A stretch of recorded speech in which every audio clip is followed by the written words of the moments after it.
नमः शिवाय।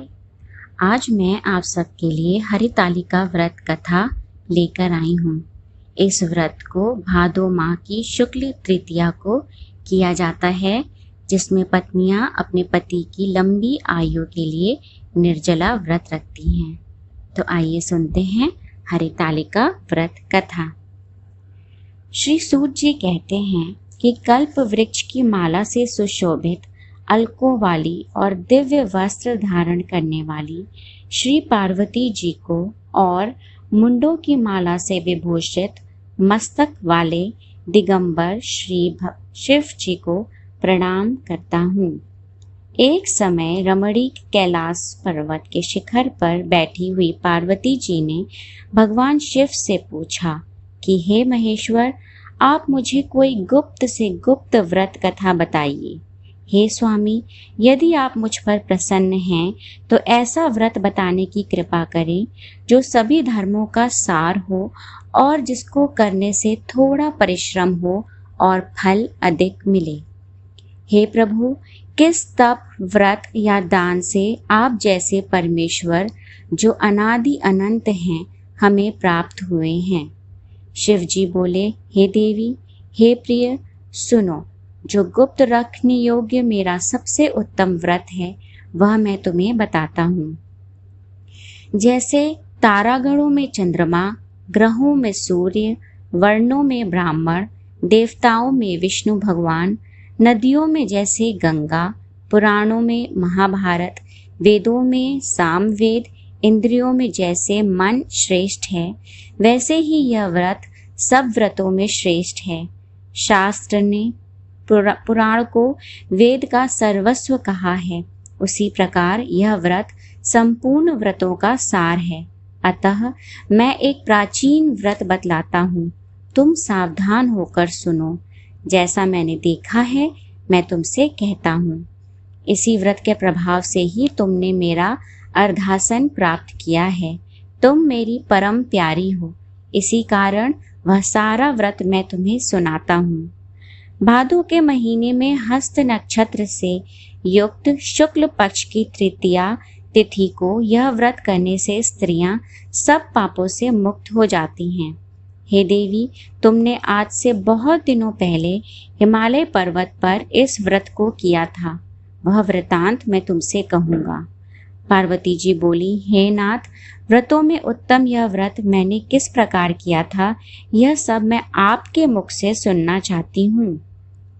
शिव जी बोले, भारतवर्ष के उत्तर दिशा की ओर समस्त पर्वतों में श्रेष्ठ हिमवान नाम का एक बड़ा ही सुंदर और उत्तम पर्वत है। उसके आसपास तरह तरह की भूमियां हैं, तरह तरह के वृक्ष उस पर लगे हुए हैं। नाना प्रकार के पक्षी और अनेक प्रकार के पशु उस पर निवास करते हैं। वहां पहुंचकर गंधर्वों के साथ बहुत से देवता, सिद्ध चरण पक्षीगण सर्वदा प्रसन्न मन में विचरते हैं। वहां पहुंचकर गंधर्व गाते हैं, अप्सराएं नाचती हैं। उस पर्वत राज के कितने ही शिखर ऐसे हैं जिनमें स्फटिक, रत्न और वैदुर्ण्य मणि आदि की खानें भरी पड़ी हैं। यह पर्वत बहुत ऊंचा है, इतना ऊंचा कि वह अपने मित्र के घर की तरह समझकर आकाश को स्पर्श कर रहा हो। उसके सभी शिखर सदैव हिम भर बर्फ से ढके रहते हैं और गंगा नदी के जल की स्वर लहरी सदा सुनाई देती है। हे पार्वती, उसी हिमालय पर बचपन में तुमने बड़ा तप किया था। 12 वर्ष नीचे को मुख करके धुआं पान किया, 64 वर्ष सूखे पत्ते खाकर व्यतीत किए। माघ मास में तुम जल में बैठी रहती और बैशाख की दोपहरिया में पंचांगनी तापती थी। सावन में अन्न जल छोड़कर मैदान में जाकर तप किया। तुम्हारे पिताजी तुम्हें इस प्रकार के कष्टों में देखकर घोर चिंता से व्याकुल हो गए। उन्होंने विचार किया कि यह कन्या किसको दी जाए। उस समय ब्राह्मण जी ने पुत्र परम धर्मात्मा श्रेष्ठ मुनि श्री नारद जी ने तुम्हें देखने की इच्छा के लिए वहां आए। नारद जी को देखकर गिरिराज ने अर्घ्यपाद आसन आदि देकर उनकी पूजा की और कहा, हे स्वामिन, आज इधर आपका आना कैसे हुआ? हमारा आज बड़ा भाग्य है जो आप सरीखे सज्जनों का दर्शन मिला। यह सुनकर नारद जी ने कहा, हे गिरिराज, हमको भगवान विष्णु जी ने भेजा है कि यह योग्य कन्या रत्न योग्य पुरुष को ही देना चाहिए। संसार में ब्रह्मा, विष्णु, शिव, इन तीनों में भगवान विष्णु के समान योग्य वर कोई नहीं है। इससे यह कन्या उन्हीं को देना उचित है। इसमें मेरी पूर्ण सम्मति है।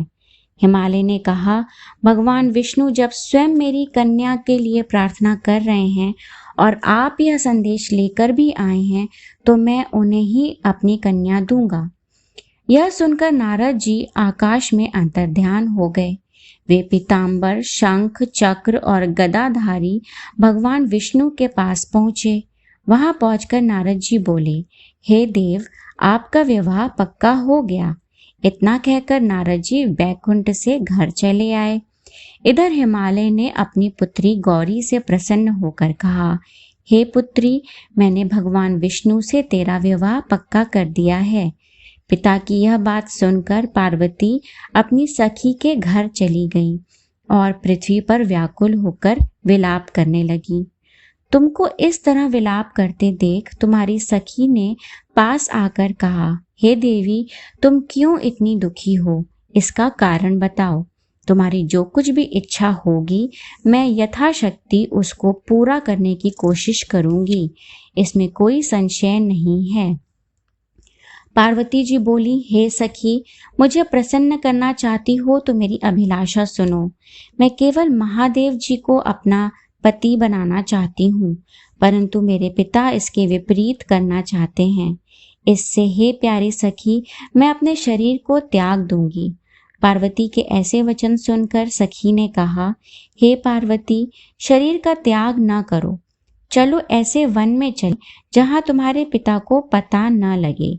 ऐसी सम्मति करके वह सखी तुम्हें घोर जंगल में ले गई। उधर तुम्हारे पिता अपनी पुत्री को घर में न देखकर इधर उधर खोजने लगे, घर घर ढूंढने लगे और कहने लगे कि कौन देव, दानव, किन्नर मेरी पुत्री को हर ले गया है। उन्होंने मन ही मन कहा, मैं नारद जी के आगे प्रतिज्ञा कर चुका हूँ कि अपनी पुत्री भगवान विष्णु को ही दूंगा। ऐसी चिंता से विकल होकर हिमाचल पृथ्वी पर मूर्छित होकर गिर पड़े। गिरिराज की ऐसी दशा देखकर लोग हाहाकार करते हुए उनके पास पहुंचे और जब उनको होश आया तो सब पूछने लगे कि गिरिराज, आप अपनी मूर्छा का कारण बताइए।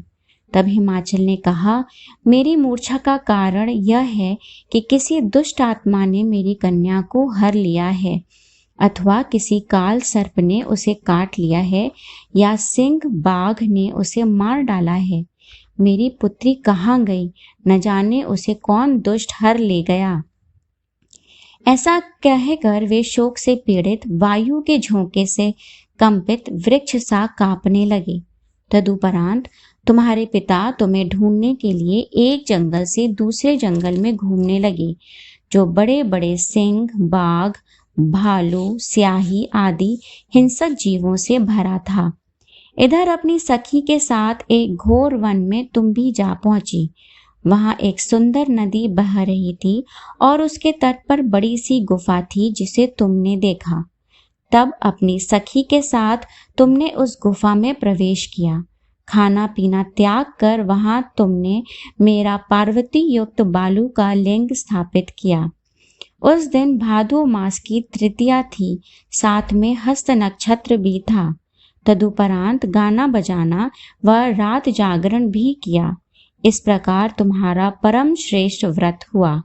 इस व्रत के प्रभाव से मेरा आसन हिल गया, जिससे मैं तत्काल उस स्थान पर जा पहुंचा जहां पर तुम अपनी सखी के साथ थी।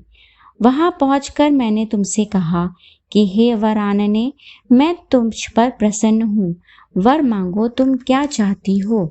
तब तुम बोली, हे महेश्वर, हे देव, यदि आप मुझ पर प्रसन्न हो तो मेरे पति बने। यह सुनकर मैंने कहा, तथास्तु, अर्थात ऐसा ही होगा। यह वरदान देकर मैं कैलाश पर आ गया। फिर सवेरा होते ही तुमने नदी में पूजा विसर्जन करके सखी सहित महाव्रत का पारण किया।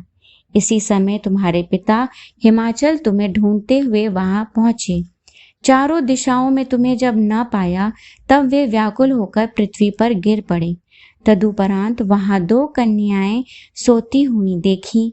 देखते ही तुम्हें गोद में उठाकर रोते हुए तुमसे पूछा, हे पुत्री, तुम सिंह, व्याघ्र आदि जंतुओं से भरे इस वन में कैसे चली आई? तब पार्वती जी बोली, पिताजी सुनिए, आप मुझे विष्णु को देना चाहते थे, लेकिन मैंने पहले ही अपने आप को शिव जी के हाथों सौंप दिया था। आपने मेरी बात टाल दी, जिससे मुझे इस बीहड़ वन में आना पड़ा। परंतु अब यदि आप मेरा विवाह शिव जी के साथ करेंगे तभी मैं घर चलूंगी, नहीं तो मैंने यहीं रहने का निश्चय कर लिया है। तब तुम्हारे पिता ने कहा कि एवमस्तु, मैं शिव जी के साथ ही तुम्हारा विवाह करूंगा।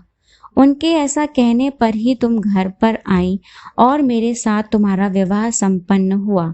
इसी कारण तुमने मेरा अर्धासन पाया। तब से आज तक किसी के सामने मुझे यह व्रत कहने का अवसर प्राप्त नहीं हुआ। हे देवी, अब मैं तुम्हें यह वृतांत भी सुनाता हूँ कि इस व्रत का नाम हरितालिका क्यों पड़ा। तुमको आली या सखी हर ले गई थी, इसी कारण से इसका नाम हरितालिका पड़ा। पार्वती जी ने कहा, हे प्रभु, आपने इसका नाम तो बताया, किंतु इस व्रत की विधि भी बताइए।